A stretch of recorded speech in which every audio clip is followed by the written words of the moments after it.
is, let's see, let's go to an O. So sing everything that you're singing to an O, right? They have a lot of that depth behind it. O. Here we go. So let's go, we'll put an M in front, so mo, mo, mo, mo. Here we go. Mo.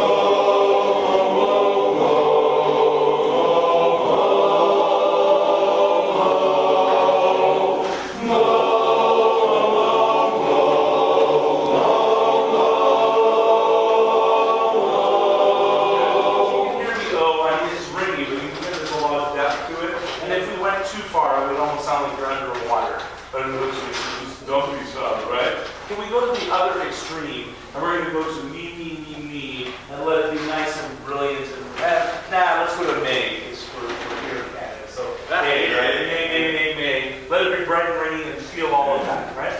Here we go. May.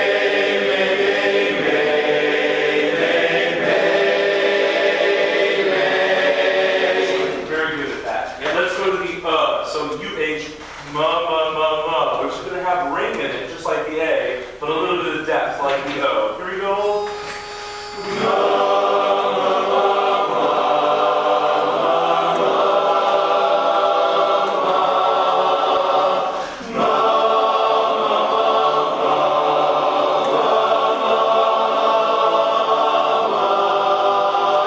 So here, in a moment, what you're going to hear is we're going to try and take you through a few different choruses. In a moment, you're going to sound like the vocal majority, or like a subset of the vocal, maybe the front row of the vocal.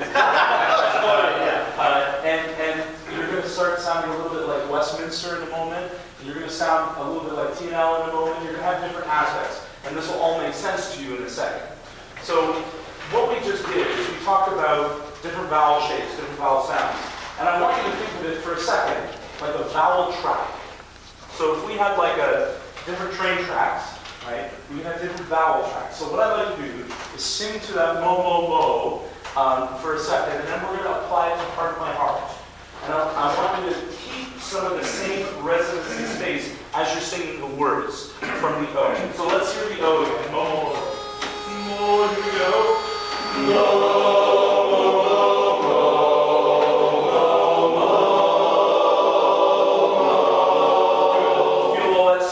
That happens in the O, you'll probably feel a lot of backspace. Still ringy, but a lot of backspace.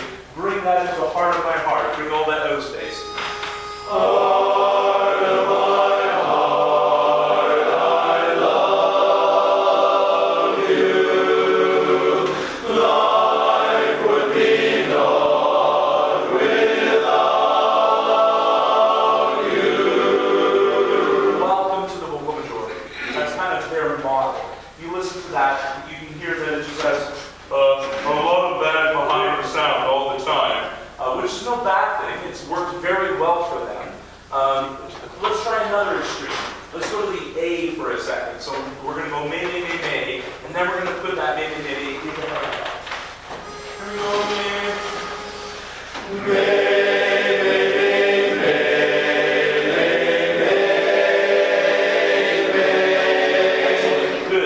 Part of my heart with some of that same space, that vocal track in behind.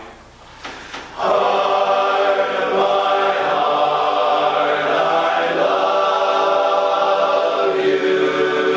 Now, you'll probably agree that that really sucked. It's still pretty good. One of the things that makes it decent is that you're all at least agreeing on a similar vocal track. You're at least agreeing. But it's not necessarily the best choice. Maybe it's the best choice at times, but not. You wouldn't want your chorus maybe sounding like that all the time, right? Let's go to the So ma, ma, ma, ma. You say relax, but it has points on it, right? Ma.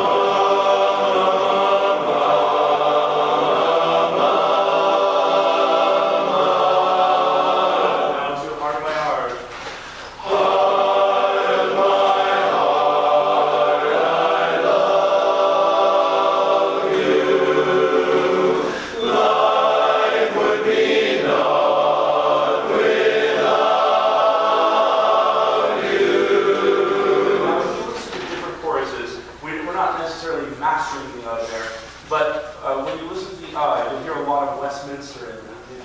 their chorus, you'll hear the kind of vowel that's in behind their sound. And a lot of choruses have something called their chorus vowel. And all it does is it just gets that alignment, a little bit of that in essence. So what I'd like you to try is just sing a little bit of the beginning of the up-tempo, the band played on, with a little bit of the vowel track in mind, just for fun. And can you put a little bit of the so it has some space, but it definitely has direction, right? Definitely has direction. Shoulder rolls. Oh, man, oh, easy, hide the place, even bang the band. So I'm getting on band. If it had an behind it, it would be band, because that has no in it. Band, band. It still has bite. You can hear I'm not going band, band, but it's a little tucked as opposed to band, which is just very slappy. Sound good? You know, everyone's on the same page? Pretty straightforward. Here we go. Oh, man, oh, easy, hide the place, even bang the band. Then he met the fairest calling there, how he loved to take her hand. We're all to an O track this time. It's going to feel different, right? Shake that. Take the pressure out of the sound. It's a little. I want to prove a point here. Let's not go there. Let's keep it easy. Oh, man, oh, easy, hide the place, even bang the band. It doesn't feel like you anymore, does it? Yeah, it totally doesn't sound like a GOF. Like the minute you start singing, it's like, so it's like we're underwater or something. There are many choruses that actually take on that take on that O kind of shape, and it's typically our bigger choruses. Like by bigger, it doesn't mean better. It's just vocal majority and ambassadors. That's kind of their thing, but it just works for them. It's their vowel. Can you do an S? So it's meh meh meh meh, and think of go back to heart my heart. That's right, meh meh meh meh. Think meh.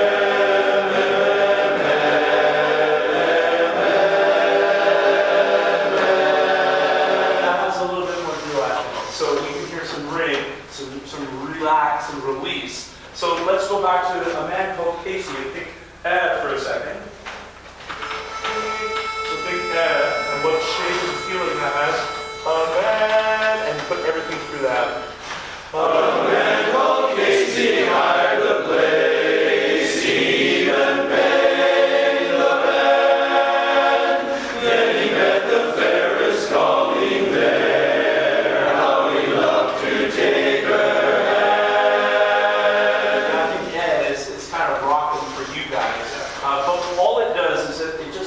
Extra little tuck that I think that sometimes the chorus would need. Certain vowels tend to go crazy with us, and I think that just adds that little bit of this that we had earlier. Does that make sense? Yeah. So I don't want you to obsess over this right now because there are bigger fish to fry.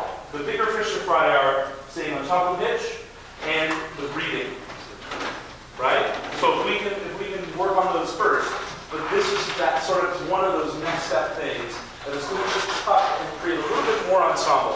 Can we just play and do a full set? Because in a minute I think you wanted to just work on one beat sync. But we're going to do a full set. And I just want you to have that in the back of your mind. That is like 1% over your mind when we do the performance. All right? What we're going to do is actually go up by semitone. Mary had a little lamb is, that idea.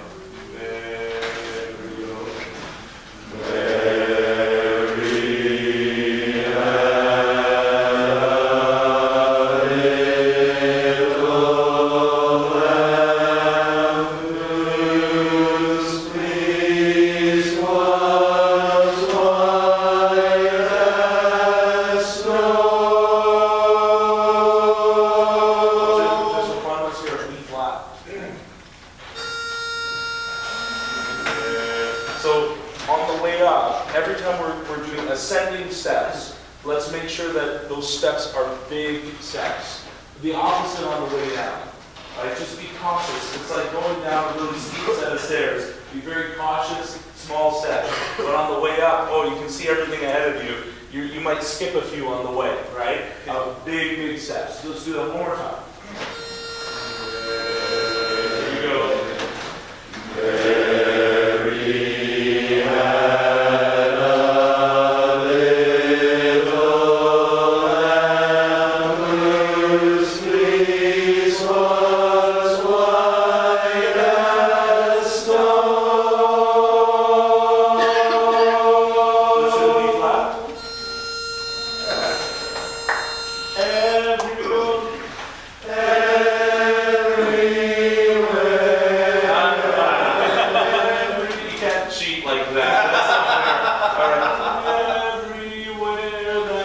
Semitones.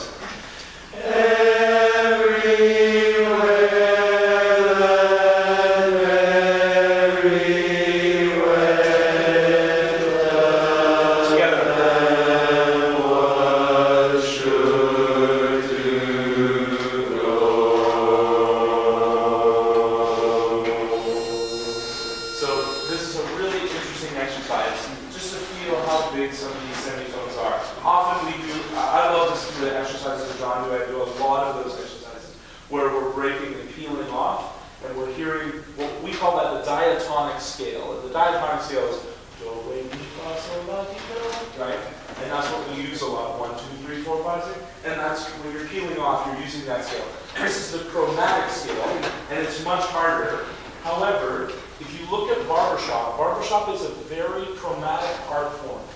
More chromatic, and this is why if you get someone who's had a lot of choral experience, and you get them to start singing barbershop, especially even if they can sight read pretty well, they have trouble at first. And mainly because if you look at each individual part, you'll notice that there's a lot of extra sharps or flats and things like that in the music. Whereas if you look at a lot of basic choral music, you don't get as much of that. Depends on, obviously, the pieces that you're doing. More contemporary, you're going to get a lot more. But generally, the stuff that you would do in, like, say, high school type of choral ensembles, you're not seeing a lot of chromatics.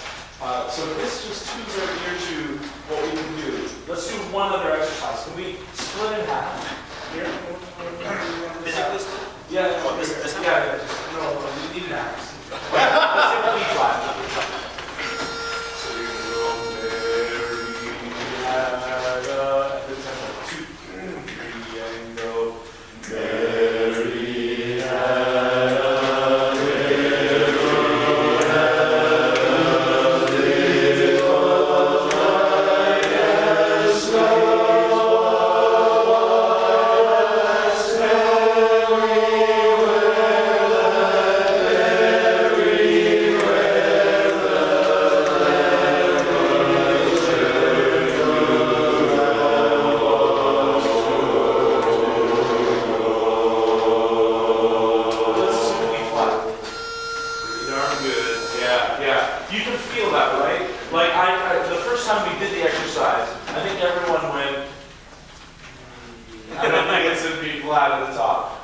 But that time, I think people are like, it feels pretty right. That's great. So what we're just doing is trying to build higher levels of awareness of pitch. Because what I'd rather you do is learn skills to fix it somewhat on your own. I mean, not completely on your own, but learn some of those skills. So if you feel that stuff is dipping a little bit, we can do things to kind of lift, right? Keep that going. Great. Everyone just take their hands.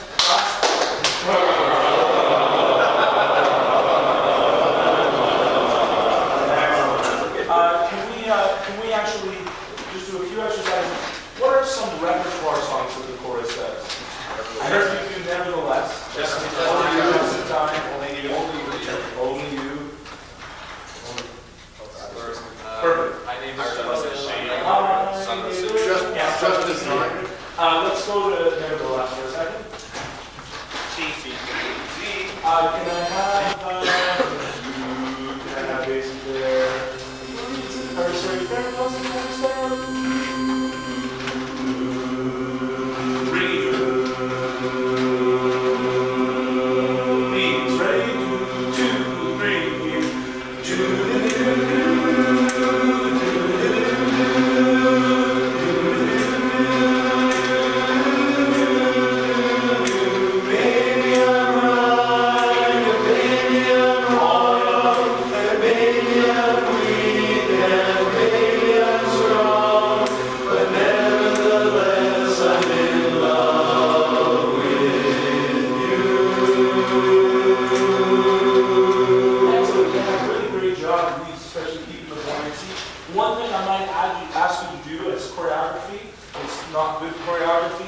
keep it in the song.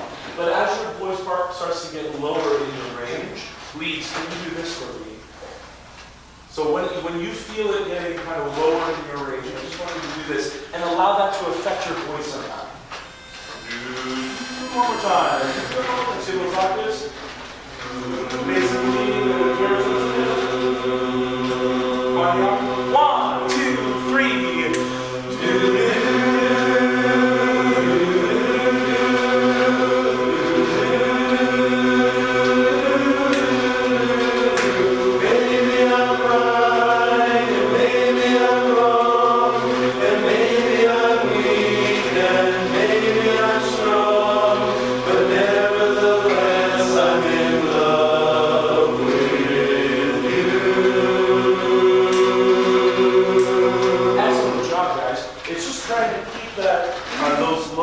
Having some of that lift, having some of that feeling from here in it versus love with, trying to get that bass voice out. We don't want that. Can I have basses and leads singing their part, but tenors and mirrors, you're holding that total center.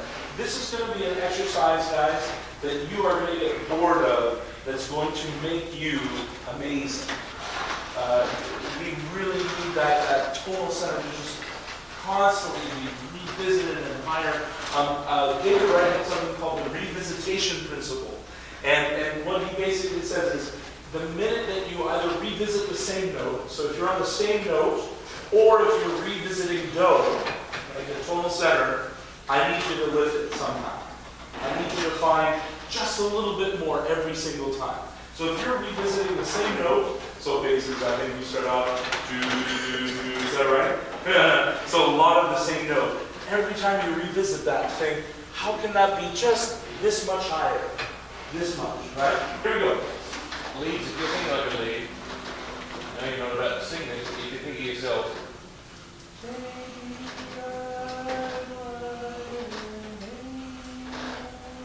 So all those home bass notes right there in a row every time. Oh, they go like quickly. So, How can they live?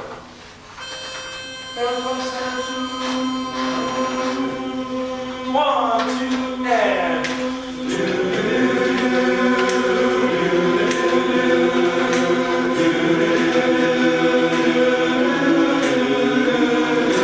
Maybe I'm right, maybe I'm wrong, and maybe I'm weak, and maybe I'm strong, but nevertheless I'm in love with you.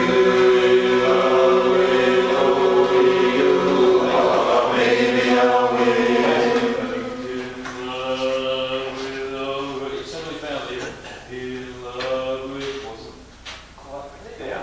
They never had to harmonize with those notes before. It's only a semi-tone. In love with only you. wow, and you guys know how big a semitone is now, right? So, but some really good stuff. All we're doing is just trying to build more of that awareness. Can we have 4 parts, please? Take your hands, shake out. Now, if I was a music judge always asks the same stupid questions every time you go to contest. And the question really that they ask is, what is the theme of the song? And usually they'll say, we go, what do you mean by that? And we go, well, is it harmonic? Is it melodic? What is the main attribute, focus of the song? Rhythm? Is it lyric? You know, all these things. And generally, anytime a song has a pulse, in any way, shape, or form, the music judge will say, chances are it has a bit of a lyric theme. Or, a rhythm theme. So in a song like this, right? In a song like this, the reason I didn't sing the lyric is the lyrics are, you know, but to me, when I listen to this, you could sing all of this to do. I could listen to the Glenn Miller Band play this. I mean, it just has a band feel to it, right? Chances are it was probably written as music first and then maybe lyrics were put on after the fact.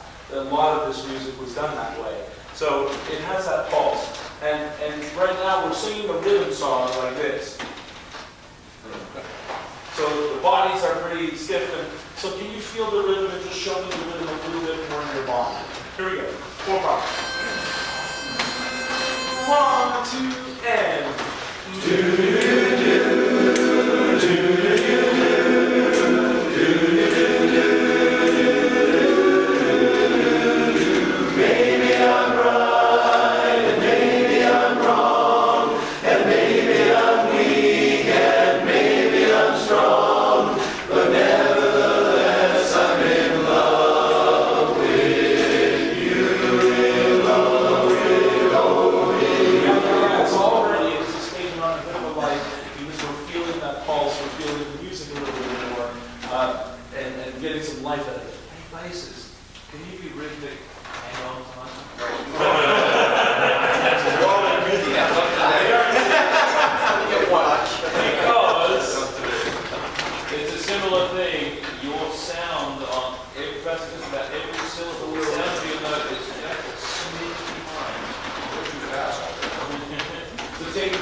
We love helping people, and that's our goal.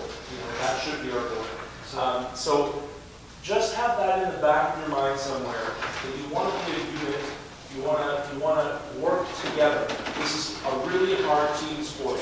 I've had a lot of experience in music and different things, musicals, some theater, but a lot of choral stuff, and of course the orchestra.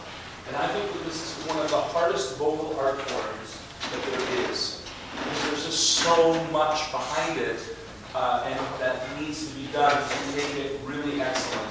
It is very, very difficult. But the rewards of it are just amazing. Because you get the visceral reward when you do things really well. You feel it. When you bring a chord, you feel it. And at the same time, when you open your soul and you do that, you feel that as well. It's just this wonderful, wonderful balance between technical basis and emotional delivery, performance delivery. Can I explain a couple of things about that? Already, aren't we? It's not really used.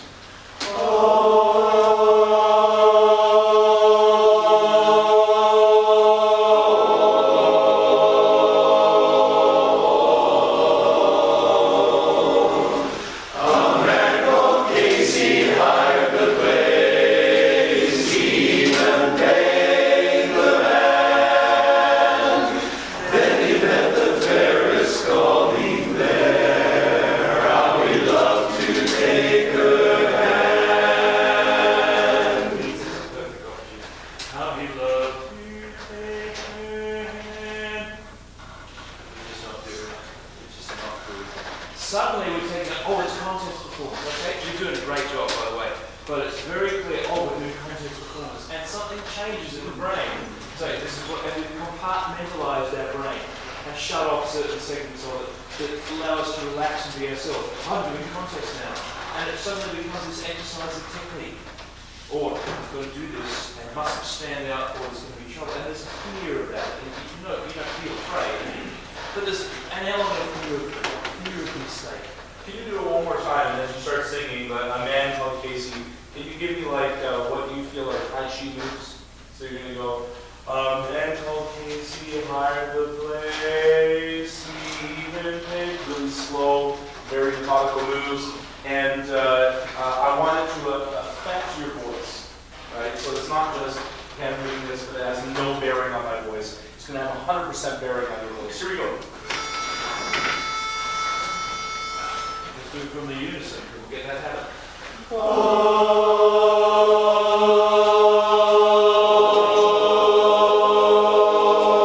There's still unison at this point until I indicate otherwise, okay? We're bringing it.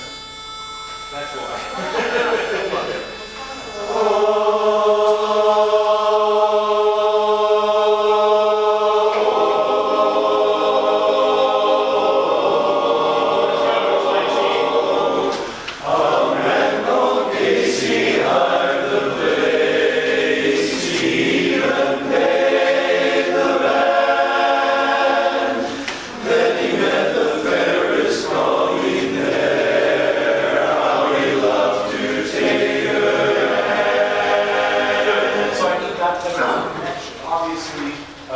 We're slowing down a little bit when the exercise happened, and that happens. But we need that kind of connection word to word, because we're getting what I call syllabic singing. A man called Casey hired the, you understand what I mean? And it's not about that. It's about where is this phrase going? What's the greater phrase? A man called Casey hired the place. Right? Churning constantly. Do it again without the silly Tai Chi stuff. 1, 2, 3, what we're singing.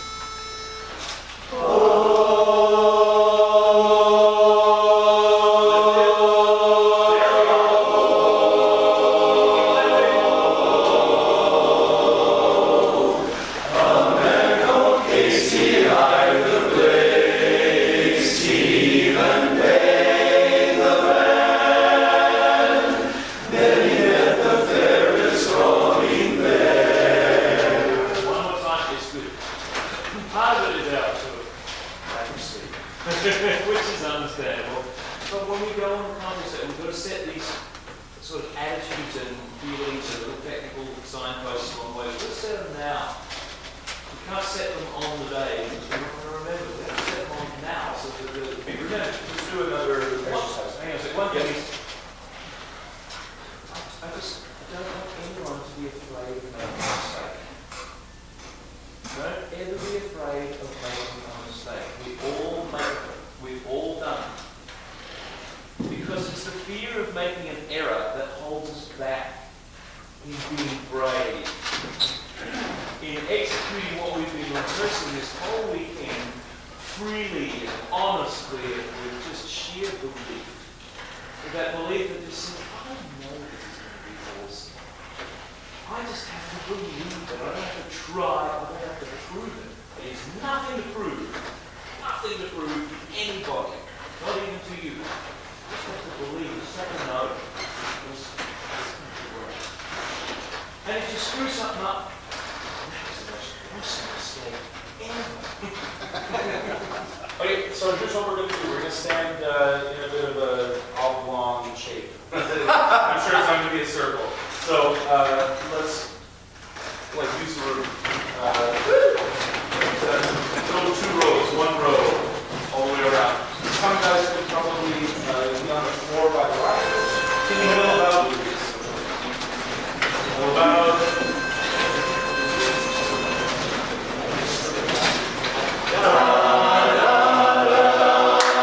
See together, right? Yep. Do it again. Mill about.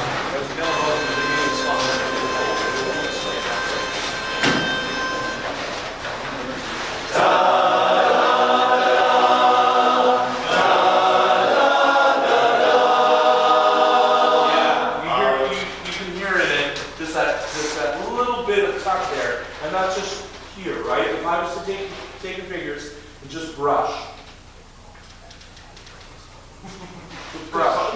Like, you know, Perfectly appropriate. just brush here. Do that. That's the tuck that I'm talking about. See how little that is? Is the difference if we're here? Da da da. Just elongating the embouchure. Yeah? Good. One more time, and then we're going to do one other thing. Okay? Middle out. Here it has to come.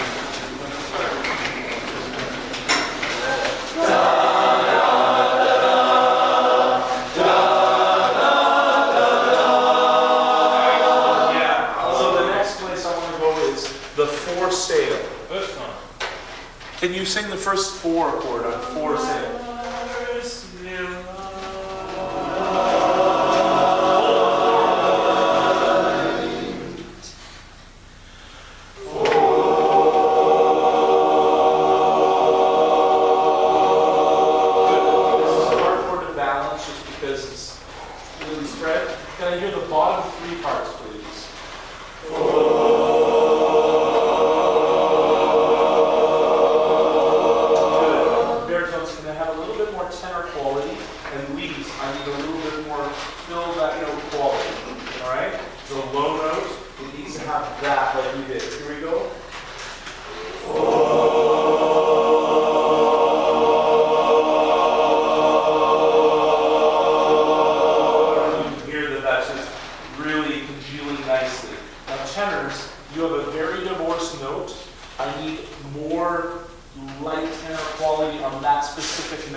Well, in all 4 parts, he said it's like we've just gone into this, the downer has begun, and something something affects the way our vocal setup loses all its lift. And we come to, and there's a dullness to it right there. Because we're being affected physically by the mood, right? But we cannot lose the lift in the voice at all. For sale of wedding book and sign. I don't have to be go for sale. I don't have to add dullness to my voice to bring the emotion across. And that's the transition that's hard for us to come to. Shake out a little bit. So I'm hearing the key up into some high pitch. Pitch, third pitch.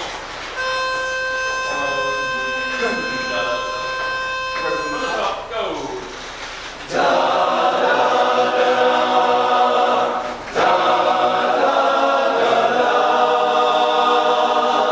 Our summer plans were set, a wedding full of joy.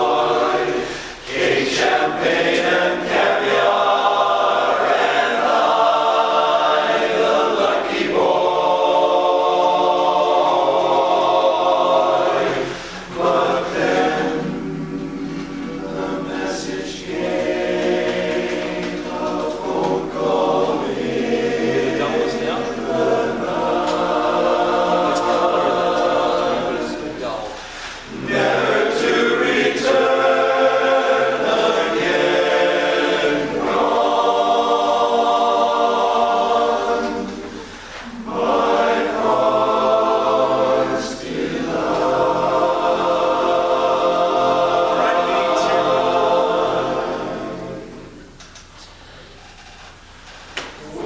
for sale, a wedding book unsigned.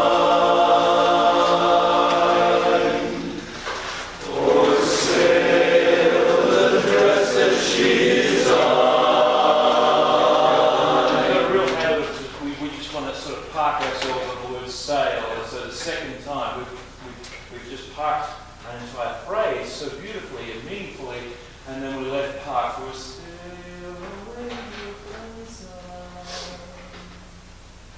For sale, oh, the dress that she is on. It's hard to get out of the park. So we've got to be rolling